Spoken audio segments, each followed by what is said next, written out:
Hello, and Welcome. welcome to Alternate fucking Casuals. What makes you Fucking casual? What you know. fucking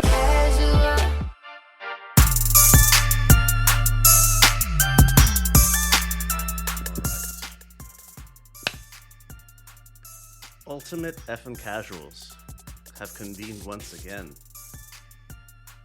Nathan, Isaac, my fellow casuals in arms, how casual are you feeling? Ooh, I'm feeling French casual today. Quite casual myself. Staring at these one fight night cards and not knowing who we're looking at, but we'll watch anyway. Before we get to that, we got some news on the UFC 322 front. As we expected, JDM's fighting Islam Makhachev. There you had it. Shevchenko and Wei Li are going to be fighting. Wei Li has dropped her strawweight title and is moving up. So that's pretty cool. Yeah. Dude, I'm excited. This is like a good card. Then they added Leon Edwards versus Carlos Prates on it too.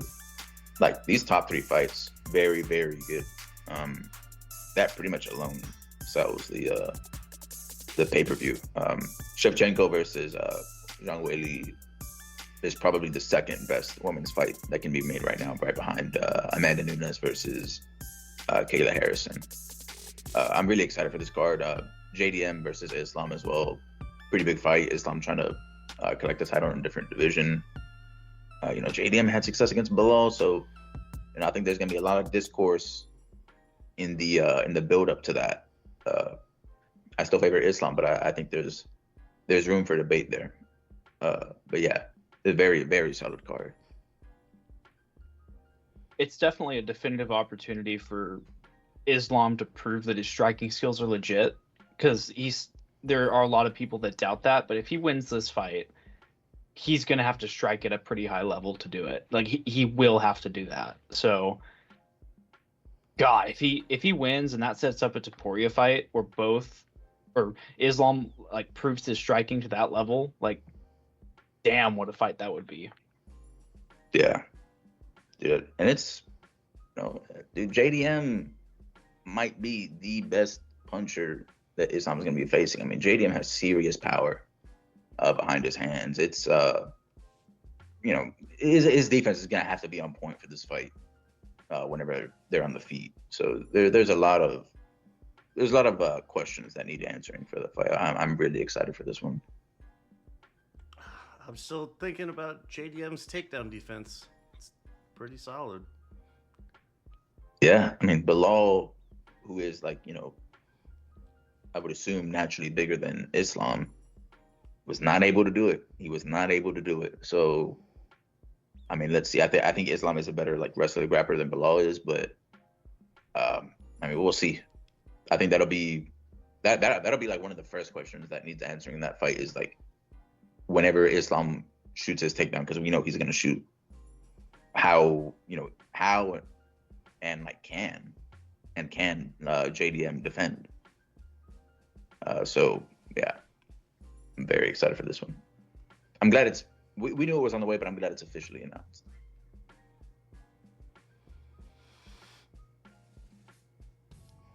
Well, let's get into some recaps. Tuesday, September 2nd, Dana White's Contender Series Week 4. This one did not have a heavy or light heavy, but it did have some good fights on there. The Eduardo Chapolin versus Antoine Ho was really enjoyable. Cesario Alexejuk stopped Theo Haig in the first. Alexejuk is a fighting nerd. Not one of the OGs, but he's a recent acquisition. The Mando Nalo, he's another one that was on this. He got a really nice knockout versus Silva. I did catch that one. That was a really good one. There's good stuff that happens on these cards. You should definitely check them out. I mean, it's on a Tuesday. You getting fights on a Tuesday somewhere else? Didn't think so. Friday, September 5th. We have two. Both of them are from ONE FC. One Friday Fights 123. If you're not watching, you should be. And that's that. One Fight Night 35. Again, excellent fights. The co-main, Shadow versus Bampara Koyate. Excellent fight. It was like two very high-level operators. I think they're rated third and second at featherweight in Muay Thai. So it was high-level operators, and it showed. Let's see, who else? Tai Ruotolo made his UFC, his MMA debut. And he submitted Adrian Lee in the second. Finally followed his brother into MMA. Yeah, you do not want to be on the ground with this pair of brothers. Nope. Last one from here. Hugh, that's all I got on his name, stops Jordan Estupinan in the third. That was kickboxing. I just like saying Estupinan. That's pretty much That's a it. good one.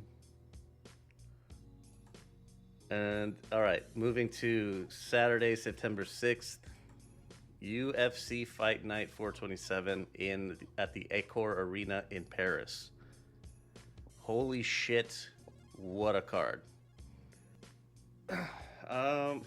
Let me start from the bottom here. Sam Hughes submits Shauna Bannon in the second.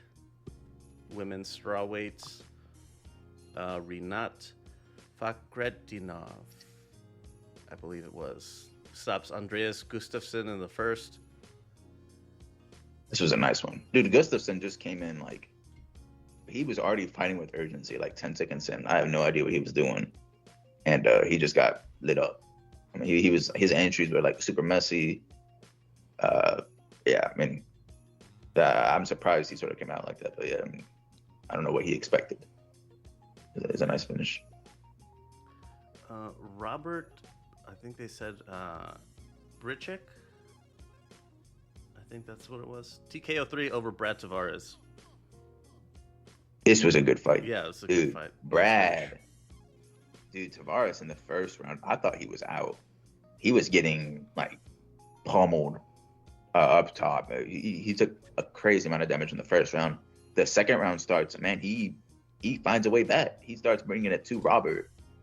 The second round was close. I mean, you could sort of argue there was Tavares' round, but then the third round, I mean, Bridgecheck or however they pronounce it, he just like completely closed the show at the finish over Tavares. It was a nice performance.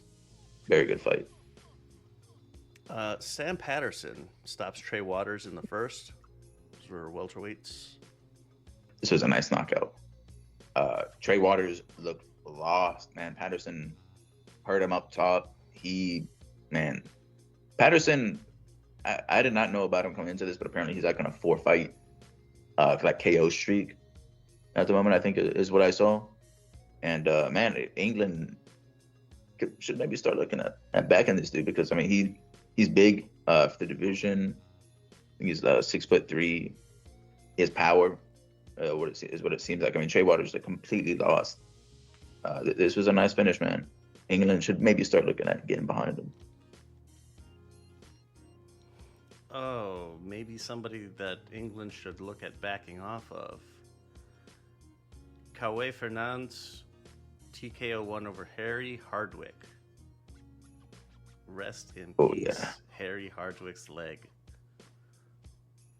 Justin Gaethje smiled watching this fight. This was like the complete like removal of this man's leg. Like this was an amputation. Yeah.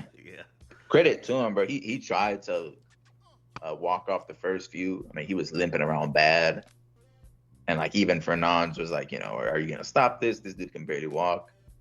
They allowed it to continue, and like the very next leg kick just like Took him out. completely chopped Hardwick in half. Yeah, Pulled the rug out from under him. yeah, some brutal leg kicks. I mean, whoever fights this dude next, I mean, you have to do something about that. You need a plan coming in. Ante Delia, KO1 over Marcin Tybura at heavyweight. This is the one that I was happy about. Like a new heavyweight, finally. Yeah. Yeah. This was guy's good. nickname is Walking Trouble, and he's from Croatia. Big breath of fresh air. We've got a new heavyweight on the scene. But I mean, nice way to debut into the UFC for sure is getting a good KO Delia, against him. I think this was his debut fight in the UFC. Beating Tybura means something, because Tybura, I mean, he's not I'm not gonna say top of the division elite, but he's sort of that mid-tier where if you can beat him, you're potentially someone that could, be in the top 5.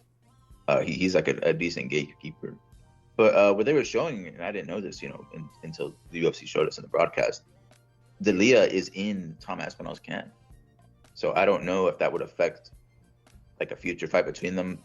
I don't think Tom Aspinall is that type of person that is I'm not gonna fight my friend. But yeah, they're sparring partners. They're in the same camp. So that was a interesting bit of information. I didn't know. And the striking showed it, man. The striking showed it. He completely dismantled Tybura immediately on the feet. I was happy for him, seeing how emotional he got. Yeah. That was. Yeah, apparently he was a nice. champ. Apparently he was a champ in a different division. I think I was reading, but yeah, it's pretty much as good of a debut in the UFC as you can get against a decent name too. So yeah, definitely. Good job. Umar C, TKO1 over Brenson Ribeiro. If you're not paying attention to Umar C, you should be. It was a nice finish against the cage. That's it for the prelims. Moving into the main portion, starting with William Gomi, UD over Robert Ruchala. Ruchala? I'm going with the CH. Axel Sola stops Rice McKee in the third. It was a very nice fight. Very enjoyable. Yeah, this was fun. Dude, there's a strong body shot that John McKee. He walked into it as well, but Sola landed a really nice shot to the left side of McKee. That he immediately fell to his knees, and he was upset with the stoppage. But I don't know. He got dropped pretty hard. When that's your instant reaction to a shot, you immediately went to a turtle position, and Sola was landing shots directly to the side of the head. Yes, he was in a defensive position, but if you're the ref, how else do you interpret that? Defensive position, but he wasn't defending himself. Yeah, he was still getting lit up. Yeah, he was still getting hit a lot.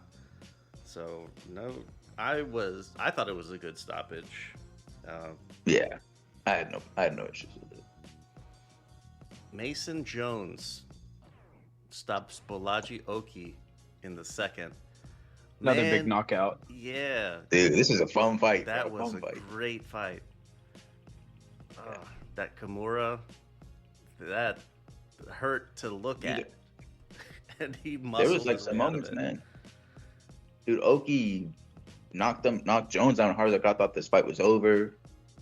Jones, he's Welsh. I guess I should have known, but he survived. Like you said, he ends up hurting Oki back. He drops him. He gets into more dominant position. The first round was sort of rough to score. I think I ended up giving it to Jones just because of his control time. And he had the submission attempt, like Leo said, that Kimura. It almost got locked in. Oki was able to straighten his arm last moment. But yeah, second round, it just seems like Mason Jones had more resilience. He had more dog in him. He was able to get it done. Some nasty ground and pound to finish it. Some big elbows that were landing up top. Yeah, this was a fun fight though. Very good fight. Modestas Bukauskas stops Paul Craig, just demolishes Paul Craig the very last second at the end of the first round. And Paul Craig And hangs him up. Yep, retires him too. Pretty devastating elbow. He was on the ground fighting off submission attempts, and then in the last 10 seconds, he starts getting more ground and pound in. And I mean, just a wicked right elbow across the noggin. And I mean, he was gone. Yeah, literally like last second. It was a legal shot, but literally like last second. And like I didn't even notice it at first, but then you start seeing like Paul Craig is not getting up, and the ref like steps over to him, and he's just like not responding, so he waved him off. Yeah, it was a good stoppage for Bukauskas. And I guess GG to Paul Craig. Enjoy retirement. He had some fun fights. He beat Ankalaev, bro. It's a very weird career. He beat Ankalaev. Did he? Yeah, he submitted Ankalaev. I think in the knee bar. Damn. Yeah. Paul Craig has a really weird career. I mean, I guess that, and honestly, his fight against Bo Nickel, probably some of his best performances. He put the writing on the wall for Bo Nickel. Yeah, I mean, really, yeah. I mean, he made Bo Nickel have to like stand up and strike. The tea leaves were there. Oh man, Benoit Saint-Denis submits Mauricio Hoofy in the second. What was up with Hoofy? Was he jet lagged? What was going on? So I think Islam Makhachev said before the fight that win or lose, Hoofy's got zero grappling, and that's basically his downfall in this fight. He couldn't handle that mix-up between the striking and the wrestling, and it allowed BSD to really work him in both areas. Yeah.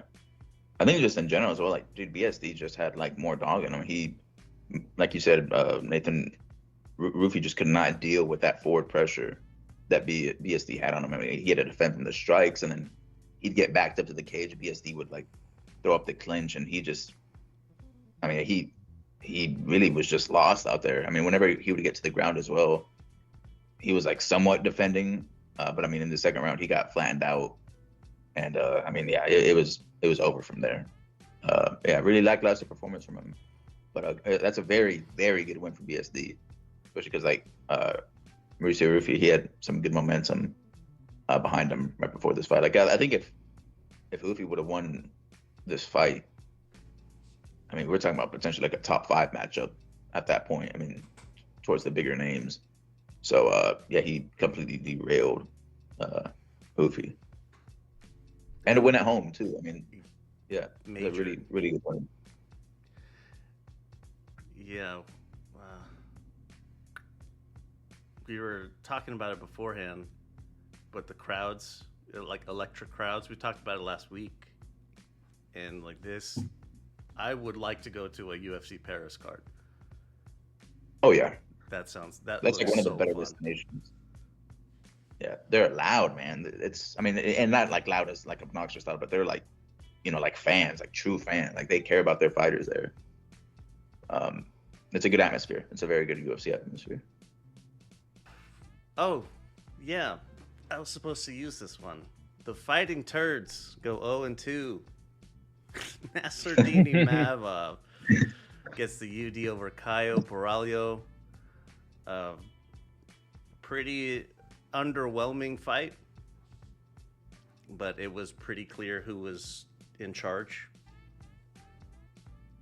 Yeah, underwhelming, but also revealing, because like my assessment of Imavov has gone like way up in his last few fights. Like beating Izzy the way he did, you could partially chalk that up to, okay, well, Izzy's fallen off a cliff. He's in the hamper. But this performance proved that wasn't a fluke. He genuinely does have that good of striking. Very measured, very intelligent, you know, able to mix it up. And, I mean, he hardly even grappled in this fight. And this guy is supposed to be a grappler first, but he's apparently a really good striker on top of it, too. So, I mean, he's the number one contender in my mind now. I know they've got RDR versus Hernandez coming up, and apparently he may have to fight the winner of that. But as far as who's sitting outside of this division besides Chimaev, like who's going to be the next challenger, I feel like Imavov really proved himself here. He has to take another fight? That's what I'd read. I don't know if that's just speculation from people or if that's true, but it also wouldn't surprise me knowing how infrequently Chimaev fights. He's like a once a year type of guy sometimes. Oh, I see. So if he's not going to fight again until next June or something. Yeah, I know he was saying he wanted to fight very soon after, so maybe there won't be some kind of interim, but we'll see about that. Yeah, it was a very good performance from Imavov. Dude, I mean, he has like his past 2 wins. I mean, he's got a win over, I guess if you want to say like veteran Izzy. He's obviously like not in his prime, but Izzy's still, he has a lot of experience. A very good striker. Has a win over him. He knocked him out, and then now he has a win over a top contender in Kyle. And he won. It was not a close decision. I mean, he won on my cards. It was like 4-1 to Imavov. And man, dude, Imavov looks good on the feet, man. His striking is like pretty solid. He's fast. He gets some good combos off. He's educated. I mean, his defense is not lackluster either. I mean, Kyle was having issues like landing stuff. Yeah, man, it's. I think this fight is like a completely different fight to what a Chimaev fight would look like. Because like you have the element of, the lethal wrestling and grappling that Chimaev has. But I mean, at the moment, I think Imavov deserves the next shot. It could change if like RDR versus Fluffy is like some crazy fight, or like someone gets a really big knockout or something. I could see the UFC like trying to push one of them first, just because, especially someone like RDR, they have the fans' favor a little bit more. But yeah, at the moment, I think Imavov should and probably will get the next title shot. Yeah, that's what I was thinking is if Fluffy RDR, that being an emphatic win compared to this, that would probably leapfrog Imavov, much to his chagrin. But I mean, what are you gonna do?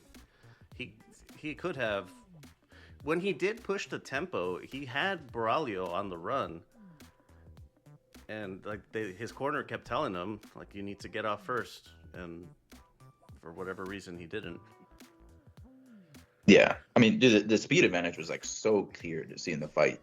Like he was getting off entire like combinations by the time like Kyle stepped out of range. It was like fully clear. I feel like he just wanted to. He knew he was winning, and like the way he was fighting, he knew he could control it there. And I guess he didn't want to step out of that. But if he pushed a little bit more, I feel like, I don't know about stoppage, but he could have put on like a true like masterclass performance. Actually, yeah, this might be a masterclass contender. Yeah, I mean, dude, Kyle on my card, he won 1 round, but there was not a lot of success. Even the round he won was like close. So yeah, Imavov, man, he looks strong, man. Striking with this dude is difficult. It's very difficult. All right. Anything more for UFC Paris? Just one more shout out to the crowd. The crowd was electric tonight. I mean, that's what happens when you put native fighters in their home country and not put them out somewhere where no one knows who they are. This is the result you get, is an awesome atmosphere. And I mean, that may have been the best atmosphere of the year on a non pay-per-view card, just because they matched up, exciting fighters from the country, Yeah. And so, man, French fans, man, the French fans, they love their dudes, man. Like, it has a genuine atmosphere there. Yeah. Good on them. I think all the French fighters won. Let me check because I'm pretty sure all the French fighters won. Umar Sy, Gomi, Sola. Yeah, you're right.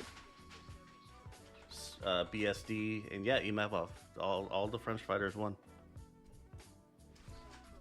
Yeah. I think the loudest pop was for Benoit Saint Denis. I mean, they were, as soon as he got announced the winner, they were, even before, they were already like chanting the French national anthem like super loud. Yeah, I mean, I think even like whenever he got his hand raised, because like it reached like the climax and the national anthem, he was saluting just because he's like a former soldier, French soldier. But yeah, it was cool to see. I'm glad he got to experience a home win, but yeah, very good atmosphere. All right, let me put some notes in here. Wherever you are listening, if you want to hit us with a rating, that would be very helpful. If it's not a 5, fucking DM me, tell me why, and give me a chance to correct it. If you're feeling froggy, fucking leave a review. The social media handle, LVX Media Net, all one word. If you can't find us, chances are we're not on it. And if you want to get rid of ads, patreon.com/LVXMediaNet. Well, let's do this. What if a small natural step could make a profound difference in your daily well-being? Many of us grapple with everyday stress, looking for natural ways to support our mood, our mental resilience, and our overall vitality. The answer might lie in nature's wisdom. Support for this episode is from psilocybin, the powerful psilocybin mushroom in a convenient microdosing capsule. Revered in traditional practices, psilocybin is gaining recognition for its remarkable benefits in mental health. With psilocybin, you're choosing a natural path to holistic wellness. I feel it's incredibly important to say that this isn't a substitute for professional medical advice, it's just a really good supplement. Of the 3 blends, I've tried the Inner Peace blend, and I can tell you from the beginning I felt a greater sense of calm and mental clarity. I've been juggling with some unfortunate stressors, and I've been doing it with a lot more resilience. But psilocybin is more than just a supplement, it's a step towards a more harmonious you. If you want to have a look at what psilocybin has to offer, go to lvx.be/psilocybin, that's SOULCYBIN, and use the code LuxMedia to get yourself a nice discount. Help us out a little bit in the process. Take the first step towards inner peace and clarity. Nurture your nature with nature. lvx.be/psilocybin, use code LuxMedia. In today's connected world, your digital life is always on. You shop, you bank, you connect with friends and family. All of this happens online. But with every download, every click, there lurks a hidden danger: viruses and other cyber threats. One wrong move and your personal data, your photos, even your identity could be at risk. And that's a scary thought. You need more than just hope or vibes. You need proven protection. Support for this episode is from Malwarebytes. It's your digital shield, constantly detecting, blocking, and eliminating the nastiest shit that you can find online. Think of it as your personal cyber guardian, always on watch so that you don't have to be. With Malwarebytes, you can browse, bank, enjoy your online life with confidence. No more worrying about malware, phishing scams, ransomware, or any of that other nasty shit. Enjoy secure access to what matters most to you. Protect your digital world, protect your peace of mind.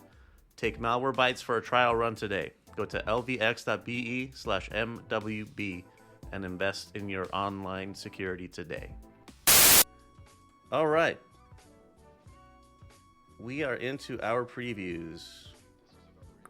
And we're starting Sunday. This will have already passed by the time you're hearing this, but still, it's worth talking about. Sunday, September 14th. Naoya Inoue versus Akhmadaliev. Think of this as a retrospective, just because you'll have already seen. If you look it up, you'll have seen the results. And if you haven't seen it, it's worth going back to watch. Oh, Naoya Inoue, pound for pound, arguably number 1. Is that a fair assessment? Very fair. Yeah, yeah. He's one of like the three contenders. Yeah. Yeah, definitely. And Murodjon Akhmadaliev is the only guy left in his weight division at 122 pounds that is worth anything. Like other than MJ, it's a bunch of jokers. Yeah, I'm excited for this fight. And again, they put Inoue on the day after a Canelo fight just in case he has to save the weekend. So yeah, That's right. we know he brings it 100%. So. I have seen some Akhmadaliev fanfare. Does he have the same kind of potential that Caceres did to upset in a way? Does he have the ability to put him on the ropes like he did? Cardenas? Cardenas, excuse me. That's who I was thinking of. Yeah, they're from the same camp. They're training partners, same coach. So the success that Cardenas had, Akhmadaliev is better than Ramon Cardenas. So he has a few rounds in the bank, like by proxy, with Inoue. It's like I guess his coach is just continuing on, like with the momentum. He can learn from the mistakes in the Cardinals fight. Yeah, definitely. And you got a better, and Inoue struggles with lefties. Yeah, I guess this is also, since they're that closely tied together, this is an opportunity to see if Inoue's plugged up those defensive holes that have haunted him the last few fights. Because that's like the only thing you could say bad about Inoue is that he's got some defensive lapses, especially early in his fights. He's got 2 instances where he's been knocked down. It'll be interesting to see if he's plugged that up and if that opportunity is even there for him. Japan too, right? Yes, this is at the IG Arena. It's a new arena in Nagoya. Okay, all right, yeah. They turn up for their fighters, so I know that place is gonna be loud whenever Inoue is fighting. So yeah, I'm looking forward to this fight. On the undercard, and I really only know like 2 people, and that's like barely. But yeah, I'll be there for the main event, I think. Yeah, I'll wake up for the main event. Well, on the West Coast, should be around 3 or 4 in the morning. Oof. Yeah, I might be having breakfast watching this card, but we'll see. Other than Inoue, there's another title fight down the bill, but like, it's not for. This isn't the place to talk about like rando Japanese fighters. The main event is like really the like big fight. Absolutely, and like the one I would recommend to like MMA fans. Inoue is a fun fight.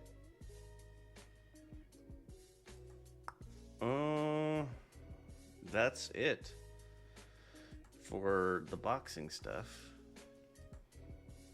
And it's a light weekend. It's a light week. Tuesday, September 16th, Contender Series Week 6. There is a light heavy, middleweight. Other than that, it's bantams. And Friday, September 19th. One Friday fights 125. Don't know who's on it. Doesn't matter. This is your breakfast card. Breakfast and fights. Because Saturday, September 20th, there's nothing. UFC is off. It's it is light. But good stuff is on the horizon. So, take a little break. Go outside. Do stuff. Kimbo Slice's son is going to fight in bare knuckle. What? Really? Oh my gosh. Damn. Okay. I tell you, bare knuckle is actually starting to get like some decent names. Like I think Paulie, the American Italian dude, was it Malignaggi or whatever? How do you say his last name? Yeah. Yeah, he's fighting on a bare knuckle card. They got like Jeremy Stevens versus his name Mike Perry. Bare Knuckle was like actually starting to get some decent fights, or like decent names at least on their cards. So, and Bare Knuckle is always brutal to watch. Like there's always some insane KOs in those cards, just because I mean they have no padding, or I don't know. pretty much no padding. I don't know why this is coming to mind. Well, maybe because the incident was bare knuckle, but do we have anything to say about the whole Rampage Jackson thing and his son and that whole kerfuffle he's in? Dude, that was. Or is that something we should leave alone? Is that the Raja guy? Mm-hmm. Oh, On the jeez. live stream. That was bad, bro. That was really bad. I think like it seems like they had a loose plan, like with like a wrestling stick, like stick, like go behind them, throw them down, maybe get a punch in, but no one would have batted an eye if he would have punched him like 1 to 3 times. But dude, going in there landing over 24 like strikes directly to the head. Come on, bro. That's not. There's no misinterpretation there. That's not a mistake. That's just like. I mean, what are you doing?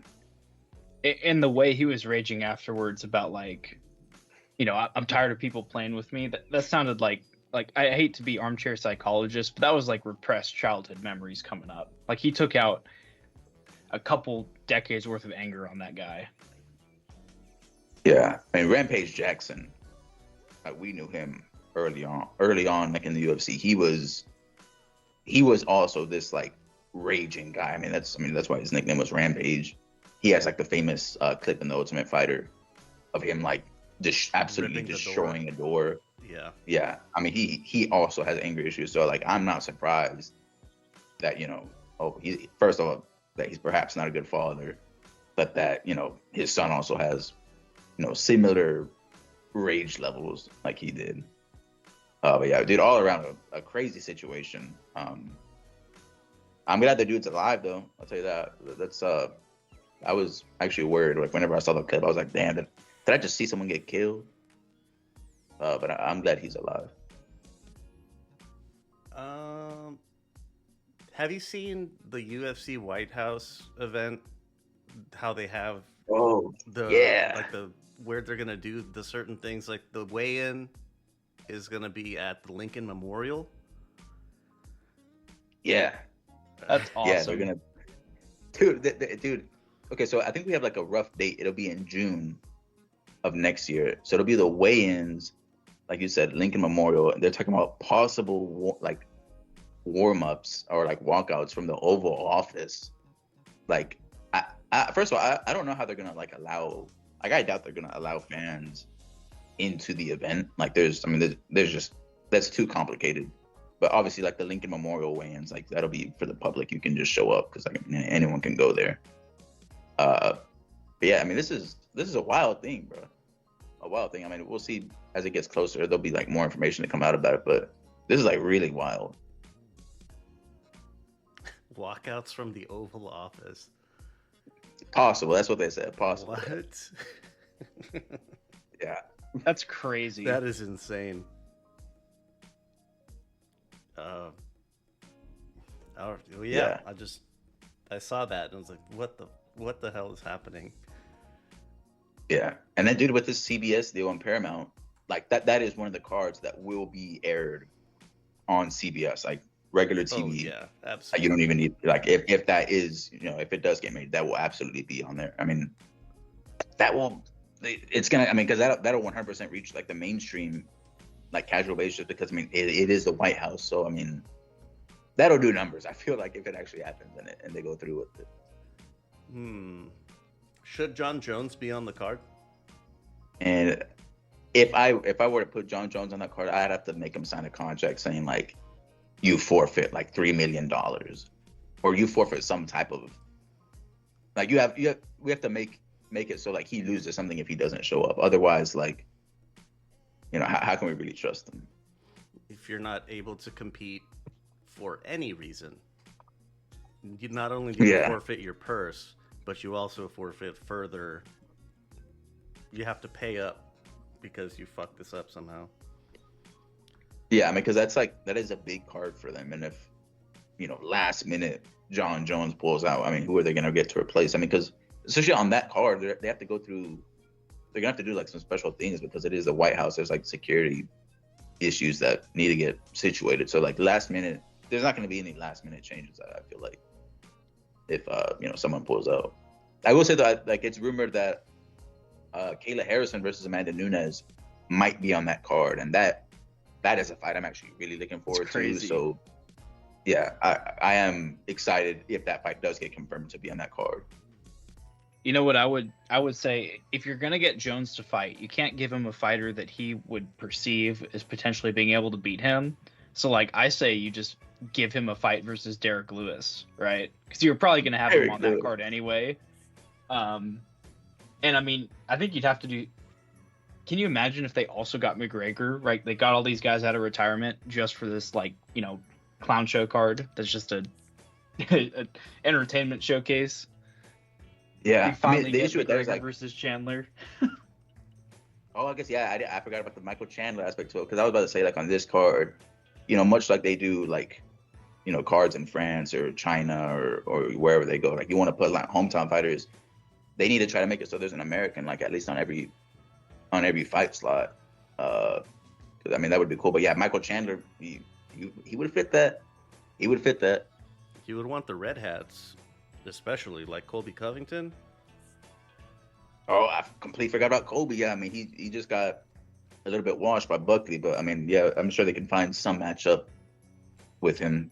Yeah, I mean we'll see what they do. And last thing, Usman Nurmagomedov, PFL lightweight champion, says his resume is better than Ilia Topuria's. Your reaction? Wait, who said this? Usman Nurmagomedov, the PFL lightweight champ. One who fought Paul Hughes. Yeah, it's okay. that's gotta be just something to get his name in the MMA media. He just needs to be talked about because I mean that's not a logical conclusion you can make. If you have self biases, you can't make that conclusion. He's won belts and Ilya has won belts in multiple divisions. His quality of opponents is way higher than Usman is. I mean, it's the last 3 fights that Ilya's had pretty much washed all of Usman's career. It's that's just him trying to stir up some talking points in the media. I mean, it kind of makes sense because they fight in the same division, albeit in 2 different organizations, but I mean, I could definitely see him trying to stoke some fire in case an opportunity ever came for him to flip to UFC.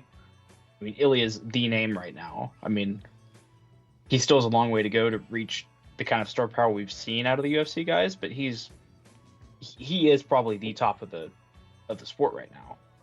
I mean, I'm hoping they're not angling for Islam is not going to move back down. He won't fight Ilya, so let's give him Usman, a diet Islam type situation. I hope they're not angling for that or starting to lay the seeds for that because Usman will not replace an Islam fight versus Ilya. That's not a proper replacement. Apparently, Usman's rationale is that Topuria's only fought at lightweight once, and that's. I would take Charles Oliveira over Usman's resume. I mean, what have we been seeing recently as well from these fighters coming over from Bellator or PFL? What have we been seeing? What's happening when they come over? Exactly, yeah. So it's not I mean, I guess if you want to say one fight, sure, but the quality of opposition is just seemingly much higher in the UFC than it is at PFL. So I mean, I mean, I get it. This is what he's supposed to do, though. I mean, kick up, stir up some excitement, get his name out there. Yeah, it's what he's supposed to do. Yeah. If he's gonna be calling out anyone, he should be calling out the ONE FC champs. Yeah, I mean, I think, dude, with this deal that the UFC has with Paramount now, I mean, we're already starting to see little bits of it. I mean, I think they're going to be signing dudes from a lot of different organizations now. A big influx of money. They're a bigger organization now. I think we could see some very interesting signings within the coming, even within the next year. So, yeah, it's a good time to be a UFC fan. The lightweight MMA is Christian Lee over at ONE FC. Fun. Who's that? Doesn't really matter. All right. Since there's nothing more for the fights, let me do this. Pop quiz hotshot. What's tiny, fuzzy, and responsible for a large portion of the food we eat? If you guessed bees, well, you nailed it. Seriously, 1 out of every 3 bites on your plate depends on bees. So there's a bit of bad news here. These little heroes of our gardens and dinners are struggling. Between habitat loss, climate change, and pesticides, it's a fucking bummer. Without them, our world would look a lot different and it would be a lot less delicious. But there is good news. Support for this episode is from Project Honeybees. So when you pick out something nice for someone special, or just something nice for yourself, your purchase adopts a queen bee that you get to name and get to watch over, and you'll support the protection of these extraordinary little creatures. Ready to make a statement and a difference? Go to lvx.be/bees and start browsing for your next gift. Your next favorite accessory can also be a lifeline for our buzzing buddies. Project Honeybees. Get yourself a nice little discount, help us out a little bit in the process, and help save the fucking world. lvx.be/bees. Use code LEO33862. Buzz, motherfucker. Now, we're heading into a light week. We had to bring in a little bit of boxing to make it a little bit more substantial. But still, if you want to comment on anything, you can. It's an anonymous line, 833-589-7637.